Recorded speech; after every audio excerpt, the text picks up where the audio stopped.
रुद्रने अचानक कपाळाला हात लावला. नजरेसमोर सगळं काळं काळं होत होतं. तो तोल जात असल्यासारखा अडखळला आणि त्याने शेजारी उभ्या असलेल्या आदितीच्या खांद्याला पकडलं. अरे काय झालंय? आदिती घाबरली. तिच्या आवाजात तणाव साफ जाणवत होता. डोकं डोकं खूप दुखतंय, रुद्रने मंद आवाजात उत्तर दिलं. तितक्यात दुसऱ्या खोलीत जागी असलेली सुनैना धावतच बाहेर आली. साहेब, वर का जात आहात? मी घेऊन जाते. मला द्या आधार, ती अक्षरशः थरथरत म्हणाली. पण शिडीवर पहिलंच पाऊल टाकल्यावर रुद्रने तिचा हात झटकत सोडला. सुनैना, तुला नियम माहीत आहेत. तू वर नाही येत. मी जाईन.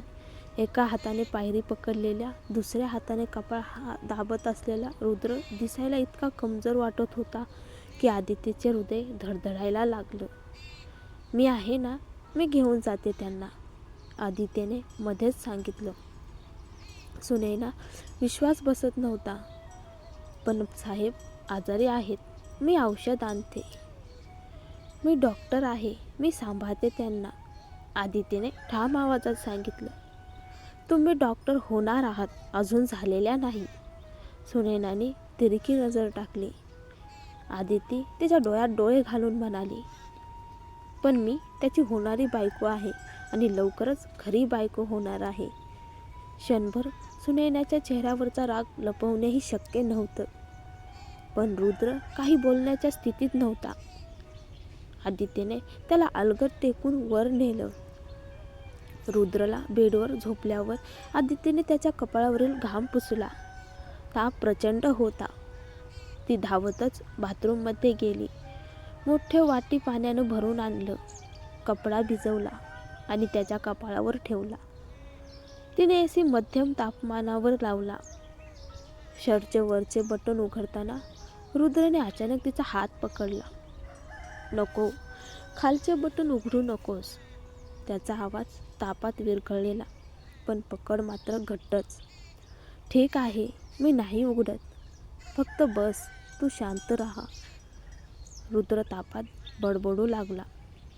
कियारा, जाऊ नकोस, मला सोडून जाऊ नकोस. आदिती झिजली. कियारा? कोण कियारा? नाव तिच्या मनात काट्यासारखं अडलं. त्याचा ताप आणखी वाढत होता. तिने बर्फ आणून त्याच्या कपाळावर व पोटावर ठेवलेले कपडे बदलत राहिली. रात्रभर 1 मिनिटही न झोपता दर 15 मिनिटांनी ताप तपासत ती त्याच्या पलंगाशेजारीच बसून राहिली. पहाटेच्या गारव्यात ती क्षणभर डुलकी घेताच रुद्र जागा झाला. त्याच्या नजरेसमोर पहिल्यांदा काय आलं? आदितीच्या हातावरचा सुरकुतलेला ओला कपडा, ती झोपलेली, पापण्यांच्या कडावर थकव्याचा थर. रुद्रच्या चेहऱ्यावर मंद स्मित उमटलं. खऱ्या डॉक्टरासारखी, अगदी बायकोसारखी काळजी घेतेस, तो कुजबुजला. आदिती जागी झाली तेव्हा 9 वाजून गेले होते. काय, मी इतकी झोपले? तू उठवलं असतं ना. तुझ्यामुळे रात्री ताप उतरला. धन्यवाद, रुद्र हळू आवाजात म्हणाला. थँक्स वगैरे नको, ही माझी पहिली प्रॅक्टिस होती, आदिती हसून म्हणाली. म्हणजे मी प्रयोगाचा उंदीरच का? रुद्रने चेष्टा केली. दोघांमधलं वातावरण थोडं हलकं झालं. आदिती स्टेथोस्कोप घेऊन परत आली तसं घरातले सगळे नोकर वर खाली फिरायला लागले. रात्रभर वर काय चाललेलं होतं त्यांच्या चेहऱ्यावर स्पष्टपणे कुतूहल होतं. आदितीने रुद्रचं रक्तदाब मोजलं, जीभ तपासली. तुझं हृदय जरा अनियमित धडधडतंय, ती स्टेथोस्कोप लावून म्हणाली. रुद्र तिच्याकडे तसाच निहाळत राहिला. त्या नजरेत काहीतरी होतं, खोल, शांत पण अस्वस्थ करणारं. आदितीची धडधड वाढली. तिने घाईघाईने स्टेथोस्कोप काढला. मी तुझ्यासाठी गरम पाणी आणते.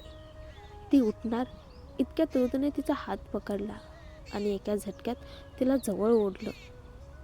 क्षणभरही वेळ न देता त्याने तिच्या ओठावर ओठ ठेवले. ही चूक नव्हती, ही चुकून झालेली गोष्ट नव्हती. रुद्रने जाणीवपूर्वक तिचा किस घेतला. आदितीचे हृदय धडामधड धडधडू लागलं. तिने डोळे मोठे केले, श्वास रोखला. रुद्रने डोळे मिटलेले, जणू त्याला या जगात फक्त तिचा स्पर्श जाणवत होता. आदिती शुद्धीवर आल्यासारखी मागे हटली. रुद्र, हे काय केलंस? तिचा आवाज कापत होता, चेहरा लाल भडक. रुद्र काही बोलण्याआधीच ती खोलीतून बाहेर धावली. हृदय धडधडत, हात ओठावर ठेवून, गोंधळलेली, घाबरलेली आणि काहीतरी विचित्र भावना मनात घेऊन.